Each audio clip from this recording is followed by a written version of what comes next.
Assalamualaikum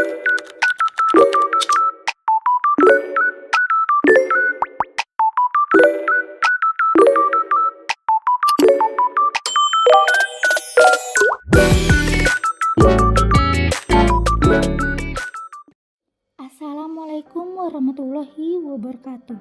Perkenalkan, saya Indah Nuraini. Pada kesempatan ini saya akan menjelaskan sebuah materi yang berjudul Isu Wawasan Lingkungan Hidup dengan tema banjir bandang di Sumatera akibat rusaknya hutan Sumatera untuk pembukaan lahan sawit. Saya memilih topik ini karena banjir bandang merupakan salah satu bencana alam yang sering terjadi di Indonesia dan menimbulkan banyak kerugian, baik korban jiwa, kerusakan lingkungan, maupun kerugian ekonomi.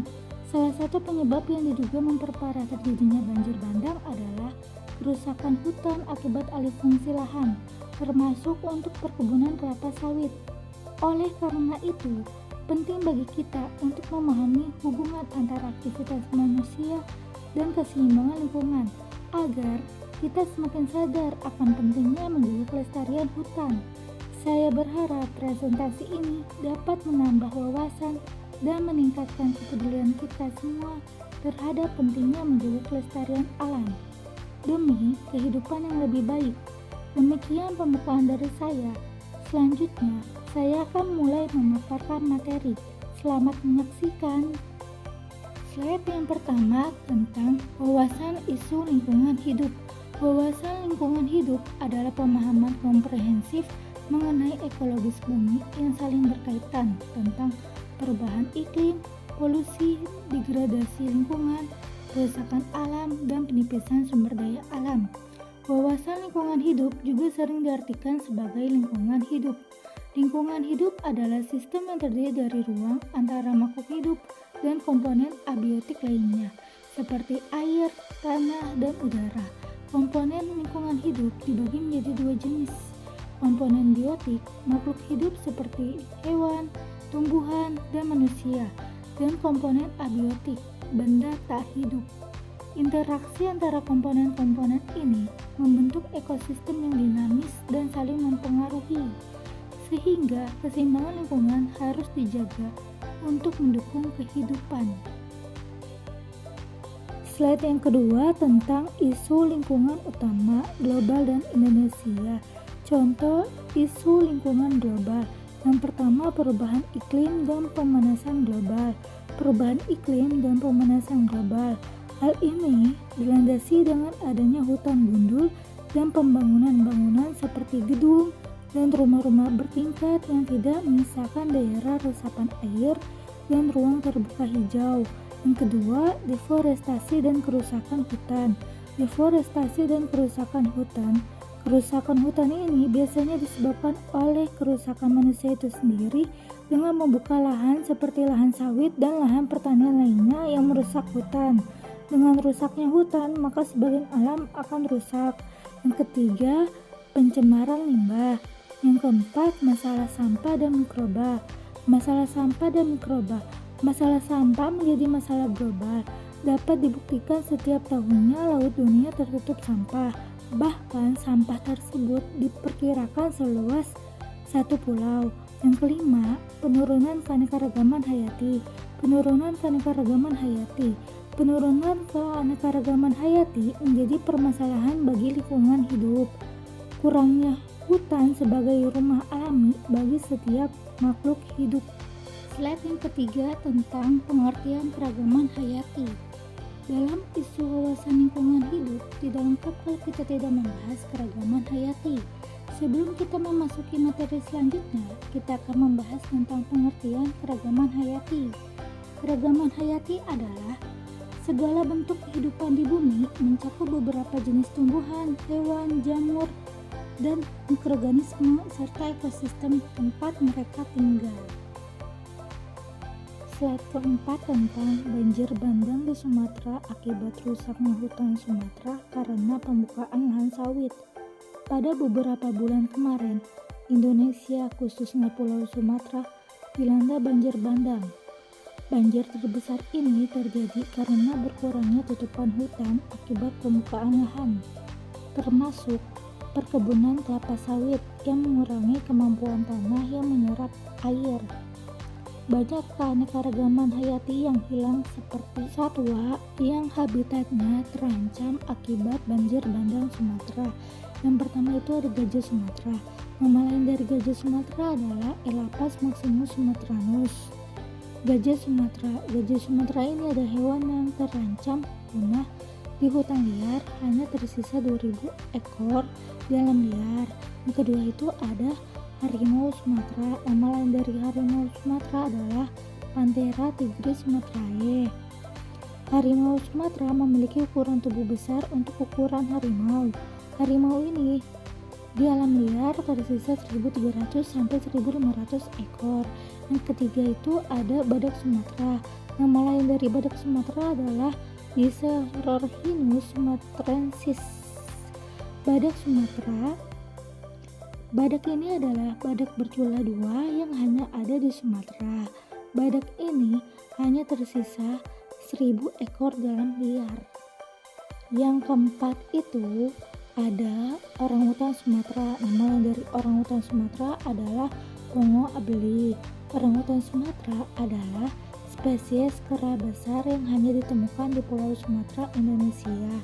Mereka adalah salah satu dari 2 spesies orangutan, atau yang lainnya adalah orangutan Kalimantan, dan memiliki peran penting dalam menjaga keseimbangan ekosistem hutan Sumatera.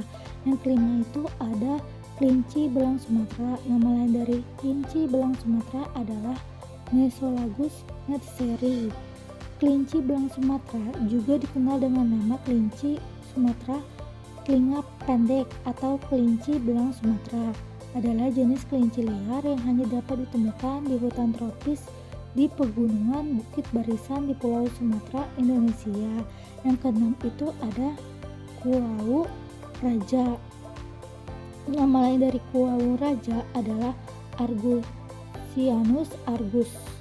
Kuau raja adalah salah satu burung yang terdapat di dalam suku Phasianidae. Kuau raja memiliki bulu berwarna coklat kemerahan dan kulit kepala berwarna biru. Burung jantan dewasa berukuran sangat besar. Panjangnya dapat mencapai 200 cm.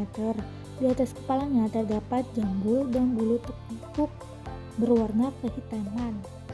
Yang ketujuh itu ada cucak rinci. Nama latin dari cucak rinci adalah Pisnonotus cinereiform.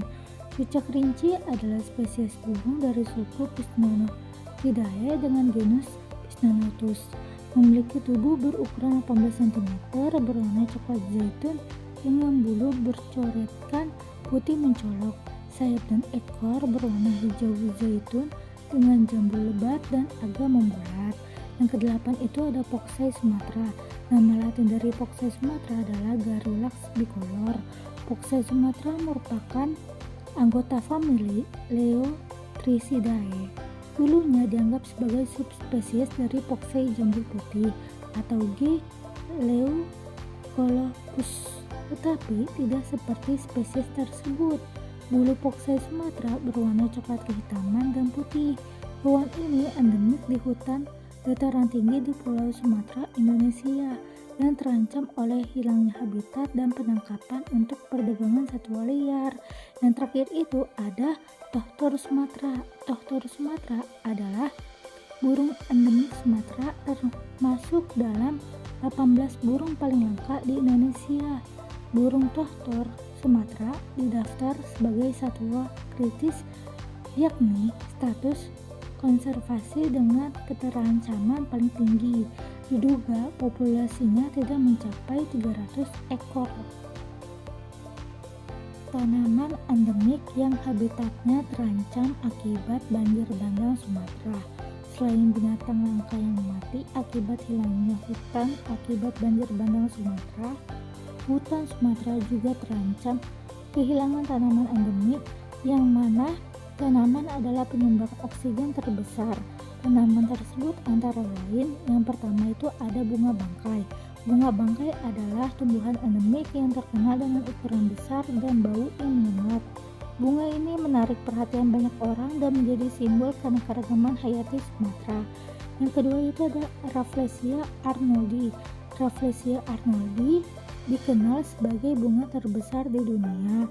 Rafflesia arnoldi memiliki diameter hingga 1 meter dan dikenal karena aroma busuknya. Bunga ini menjadi salah satu ikon tumbuhan Sumatera dan hanya dapat ditemukan di beberapa lokasi di pulau ini. Yang ketiga itu ada Rafflesia hasselti.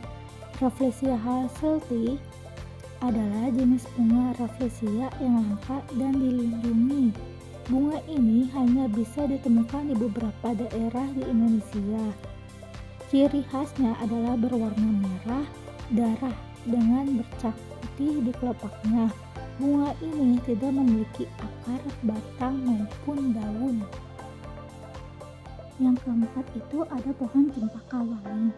Pohon cempaka wangi adalah pohon hijau abadi yang dikenal dengan bunga putih dan kekuningan yang memiliki aroma wangi khas. Tanaman ini menjadi flora identitas Provinsi Aceh dan banyak digunakan dalam industri parfum dan kosmetik. Yang kelima itu ada pohon kenanga. Pohon kenanga, nama latin dari pohon kenanga adalah Cananga odorata. Dikenal juga sebagai pohon parfum. Bunga kenanga memiliki aroma yang sangat harum dan kaya akan minyak atsiri. Tanaman ini banyak ditemukan di Sumatera Utara dan sering digunakan dalam pembuatan parfum.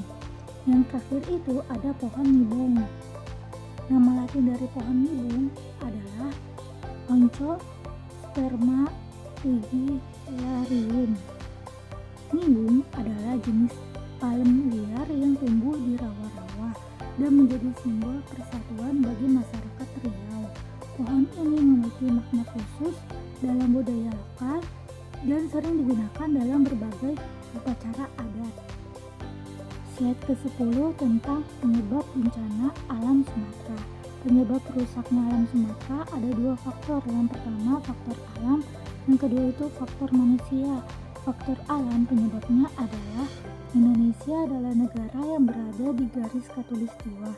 Maka dari itu, hal yang wajar jika Indonesia sering dilanda hujan deras dengan angin yang kencang.